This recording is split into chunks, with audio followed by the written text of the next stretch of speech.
One of the greatest lessons I have ever learned, and I'm going to share with you today, is how to lead with efficiencies, community, and collaboration.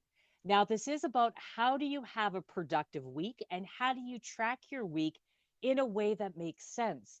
And for us to do this first and see what we are working towards and guiding towards, there is something that I coach called the pillars and intentions. And the pillars and intentions is an annual plan. It's an annual plan where we go through the five fundamental elements that one needs to look at and address throughout the year. And within these five fundamental elements are no more than three non negotiables that you need to achieve and take intentional action towards throughout the year. So I'm going to go dive deeper into this in another video. But for the sake of showing you how to utilize my productive week and my productive week tracker, it does take into account your pillars and intentions. So I just want to do a bit of an overview of these key questions that I coach people through, amongst other ones that I take someone through when I do truly targeted one on one coaching. So, for the argument's sake of giving you a bit of a baseline, the five elements that we look at is ideal client, brand and profile, process and efficiencies, services and products, and financial growth. You have already identified all of these people, all of these individuals. You created your ideal client, target market, your niche, your brand and profile. So, your brand story's done, your vision board, all of those pieces are done. You're now starting to really look at what do I need to purchase? How do I need to become more efficient? And that service and products of things that you are addressing beyond the product that you sell.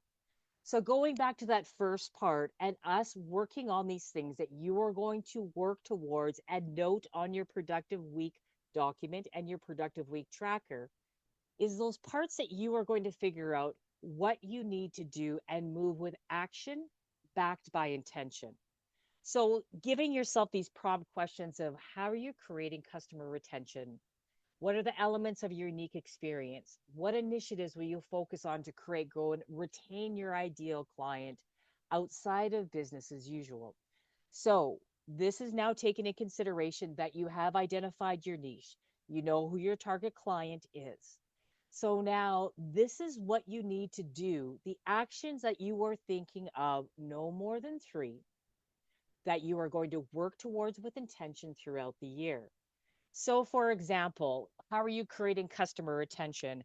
Start asking yourself questions or put it down within your intention and pillar document of I am going to create an outside resource that will give my clients a greater breadth and understanding of living the lifestyle they want.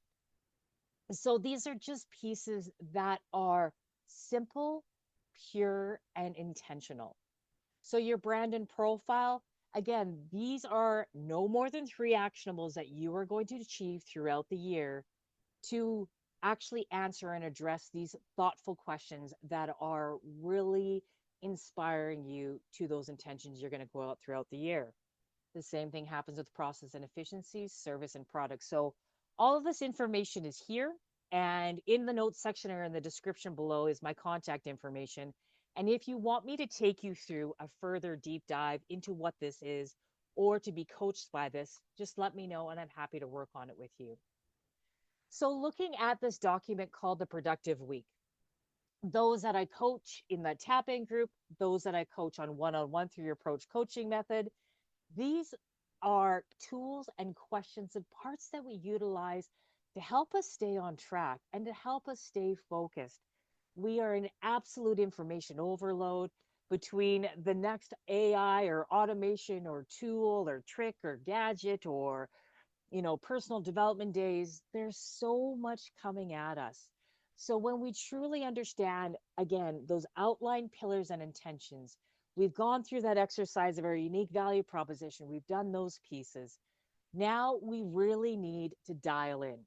So going through these questions of what are your top three priorities that move you towards your long-term goals? So filling this out on Sunday night or first thing Monday morning, that's that question that you ask. And these are those priorities that are aligned to your pillars and intentions. It doesn't have to be all five of those pieces.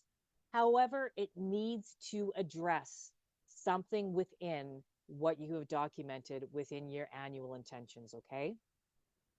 The smash the obstacles and clearing the decks. So you need to look at and address and actually take note of what obstacles have been in your way and assign just one task. And there's something that always plays through my mind every morning. What is that one thing you are going to do to drive and move you forward? What is going to get you past those obstacles that will come in front of me that week or has shown up from the week before? Having and listing gratitude and documenting this. So, looking at what actions are you going to take this week towards positivity and personal well being? Extremely important. There's a really good statistics that is out there that only 16% of our great ideas, our problem solving ideas, come to us while we are actively working. That other 84% come from moments of gratitude, reflection, and personal well being. So when you're taking a shower, when you're going for a walk, I like going for drives. I call it my windshield time. And then alongside that, waking and making sure you understand those efforts. Who's that one person that you're going to reach out and say thank you to? We don't pause and we don't say that enough. And that does something for you, that shows up with gratitude and thoughtfulness, and that does something for the person that is receiving that thank you on the other end. We don't pause and do that enough. So, key reminders for the week, important dates, events, potential distractions. I utilize this for myself in a way of every Friday, I will jump into my LinkedIn if I haven't caught it throughout the week, but I'll jump in and I'll go into the celebrations tab. So, who's celebrating birthdays? Who is celebrating or has celebrated a position achievement or an acknowledgement? And I make sure I do that reminder every week and I document this every time. So then on the next page, this speaks to the productive week tracker. So I want to make sure this is tied with continuity to the tracker. So where I dive deeper into my actionables, so which I call intentions, the actions that I am going to take. And I use the word intention because if you are just doing something willy-nilly or just for the heck of it, or if it just comes up in front of you and you are being reactive instead of responsive, you are not going to have a productive week. So in this part here, I have a PDF fillable document. And like I said, if you want a copy of it, just make a note in the description or in the comments. I there's a checkbox here that you've documented it. And then when you go back to this on Friday, you're going to check it off now and say you've completed it. On the bottom part, the reflection and the end of the week review.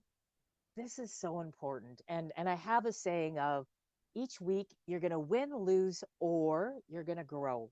And I look at this part of a reflection of, what have I won? What have I won? And then lose, I look at that part of going, okay, I have lost something. There's a reason why I lost that bid, I lost that goal, I lost that excuse me, that proposal I put through. And so how do I grow from that? Because it usually is not a no. It's no, you're not the right client or this isn't the right moment. So I keep track of this idea and these thought processes because we have to continually actually feed the pipeline. There's a pipeline of our sales pipeline. There's a pipeline with our personal development, our well-being. There's that reflection pipeline. So there are so many pieces and parts that this can feed into, all depending where you are in your business, what mindset and attributes you are taking care of. Are you marketing or are you managing a team? So, really, truly, this is built and designed in a way that can address many, many needs, no matter where you are within your business development journey. So, looking at the productive week tracker, and again, I have a PDF fillable version of this where you can type this in. I personally like printing this off. That's why there's not much graphics on here and not much color. I like printing this off because there is an incredible amount of powerful psychology that comes through when you are actually documenting and writing something pen to paper. I think We've lost track of that wonderful, incredible art. So when you are looking at the column on the margin there on the left-hand side, you will see ideal client, brand profile, systems and efficiency, service products, financial growth, and one more additional pillar, which is health and wellness. Okay, that I put in here. So looking at this piece and this part, again, you have that key from the beginning, but within that ideal client, you are now going to start blocking out how many hours throughout the week are you going to spend within these five pillars, including health and wellness, six. And in that space just below, after you've documented how many hours you are going to block out throughout the week, is three things that you need to action with intention throughout the week. So, ideal client, again, refer back to that key document that is the first page. Write down again those pieces that you need to address. Okay. Brandon profile, if you go there, I am going to post, I don't know, whatever, 5 posts on LinkedIn per week. So, intentions, I want you now to document this in a way that you have achieved it already. And this is extremely powerful because this is using and going right down to your subconscious, to the very honest part of you that will answer yourself and help you move this along the way. So, if you put down the intentions, I have posted on LinkedIn 3 times this week and engaged with 4 people, right? When you put that down in that space within your intentions, that it is, I have done this and achieved it, you can now check this off the box. So this does a couple of things, and I just want to reframe. If you write this down, pen to paper, it helps even more so with our psyche and with our achievement. When you write it down in a format that you have achieved it, that it is present sense, I am, I have, so that it helps you so much address or have a true, honest conversation with yourself. Because when you read that and you have not achieved it, you are going to extra, extra be able to take care of yourself, hold yourself accountable. So, just a quick recap on the pillars, on the margin on the left hand side, document your hours. So, if you have a 40-hour work week, break up your ratios and have those ratios of hours spent that make sense to that biggest part that you need to achieve for that week to build you and move you towards your long-term goals. Underneath that part on the margin on the left-hand side, just again have 3 things, no more than 3 things listed down that you need to achieve. And then within that intentions part that are there for those 20 actions that you're going to take, document it in a way that you have achieved it. This is a very good tool, and it is a very good mindset parameter that you come from that helps you achieve your goals. On the bottom, I think this is incredibly important. To say yes to something, you need to know what you are saying no to. So, by utilizing your productive week document from before, taking this productive week tracker, and truly holding yourself accountable to it, and filling this out every week, and then monthly taking a look at it and doing a bit of a reflection, this will truly help you achieve your goals, move along quicker. And that last little piece, as I wrap all this up, take those hours, take those ratios that you have split up throughout that week of how many hours you are going to be spent on these particular pillars, and calendar them, mark them in your calendar, set aside the time, and that's what you need to do to achieve these goals. I thank you so much for listening to this little recap. I hope this helps you. Put down in the comments if you want to have any deeper information or if you have any questions. And thank you so much for subscribing, listening in, and engaging.